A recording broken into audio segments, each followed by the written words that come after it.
Keeping up with the latest AI news can feel like chasing a runaway train, right? It really can. And today we're diving deep into that world with tech visionary, expert speaker name. He's got some strong opinions about just how fast things are changing. Well, it's fascinating and a little concerning how quickly AI is outpacing even the most recent predictions. Like, we're watching a rocket launch, but the goalposts keep moving higher and higher. And he's not just talking about small improvements here. Right. He's talking about AI's progress being like this capability ladder. Each rung is a massive leap forward, and AI is practically sprinting up it. It is. And that's what's got people worried. Faster than we can predict, let alone prepare for. Exactly. This isn't some distant future we're talking about. These changes could happen in our lifetime, maybe even the next few years. Understanding these changes is crucial, for the decisions we're going to have to make as a society. Yeah, he really drives home that this isn't sci-fi anymore. Nope. This is our reality. And to show just how fast things are moving, he points to 3 specific advancements in AI that he sees as absolute game changers. Yeah. First up, get ready for this, infinite context windows. Okay. So tell me about that. So right now, we interact with AI through prompts, like you might say, write a song or explain this concept. The context window is basically how much information the AI can keep in mind at once to respond. So kind of like AI's short-term memory. Yeah, exactly. But like us, there's a limit on how much it can hold. There is, yeah. But now imagine if you could just remove that limit. Okay. Researchers are developing AI that can basically access and process unlimited amounts of information. This allows for incredibly complex reasoning and problem solving. That's amazing, really. So what would that look like in practice?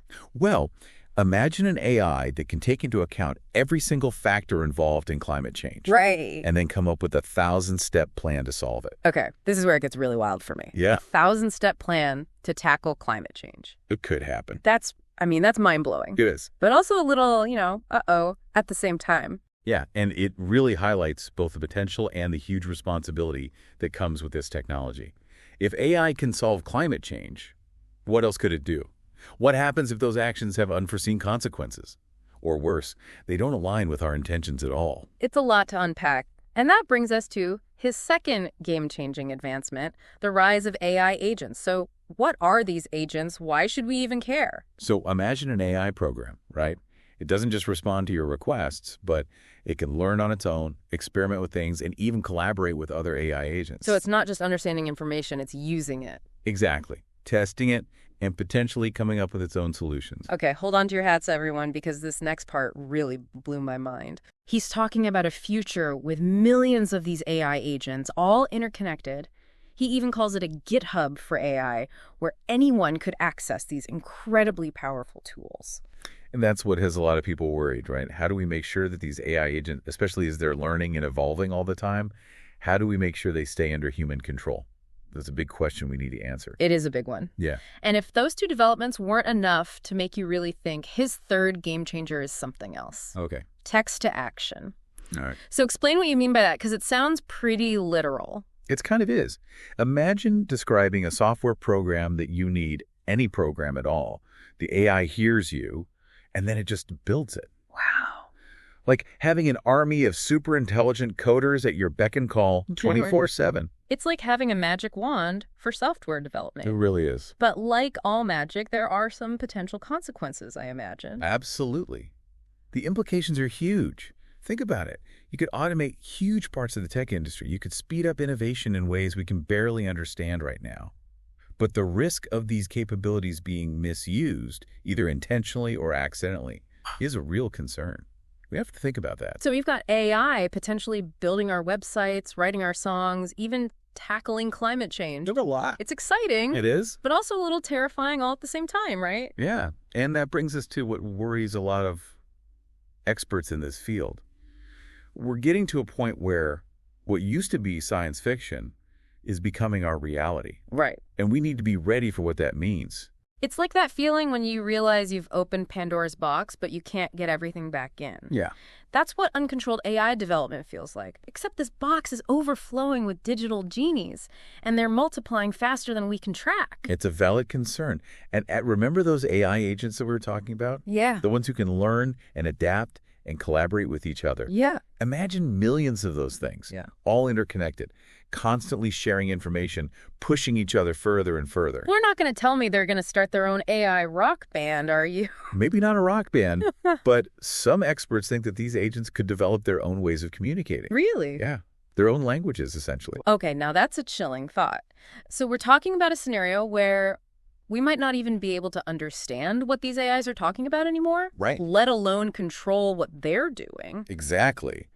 And that's a whole other level of concern, right? It's one thing for AI to be this powerful tool that we understand, we can control it. But what if it becomes something else? Yeah. Operating outside our comprehension, let alone our control. Okay, so what do we do? Is there a point where we just hit pause on all of this? Do we pull the plug before things get that far? That's the million-dollar question, isn't it? Yeah. And there's no easy answer. Right. How do you define that line in the sand? Who gets to decide? And then how do you get everybody to play by the rules? Especially in a world with so many different countries, so many companies. So many different agendas. Exactly. Yeah. It's tough. It feels like we're trying to write the rule book for a game that's changing faster than we can play it. But it sounds like even before we get to that point of like hitting that AI panic button, there are things we can do now to at least steer things in a safer direction. Absolutely. And this is a big part of expert speaker name message. He's a big advocate for what he calls a trust but verify approach, especially when it comes to the big players, Google, Microsoft, these companies that are pouring billions into this research. Trust but verify. I like the sound of that. Yeah. But what does verify actually look like when we're talking about something as complicated as AI? It starts with government oversight and regulation. Okay. We need some clear guidelines and safeguards in place to make sure this research doesn't go somewhere dangerous. Yeah. But he actually goes a step further. Uh-huh. He's particularly concerned about this rise of open source AI. Open source. Okay. Remind me what that means in the context of AI and why is it a concern? So open source AI basically means the code, the blueprints for these AI models are freely available. Okay. Anybody can get their hands on them. Okay. Now, on the one hand, that's great. Right. It's great for innovation and collaboration. Yeah. But it also means that there's a much higher risk of these tools ending up in the wrong hands. So you're saying someone could use open source AI to do things like build autonomous weapon systems? It's possible. Or create even more sophisticated propaganda, deep fakes, things like that. Absolutely. Yeah. And because these open source models are everywhere, it's much harder to track who's using them and what they're using them for. It makes you wonder if we haven't already passed some kind of point of no return. It's a significant challenge. Yeah. It's something that expert speaker name really emphasizes. Yeah. But on top of all of this, he highlights another really important aspect of this. China. Which is interesting. We hear a lot about the competition between the U.S. and China when it comes to AI. Right. But it sounds like he's also saying that we need to work with China on this. It's a tough balancing act, to say the least. Right. I mean, on the one hand, you've got these two superpowers, each one trying to become the leader in AI, Right. pouring tons of money into research. But the risks here, the risks of AI, are so big that they really do require everyone to work together. And that's going to be tricky, right? It is. Especially considering China's stance on things like free speech and how much they control information.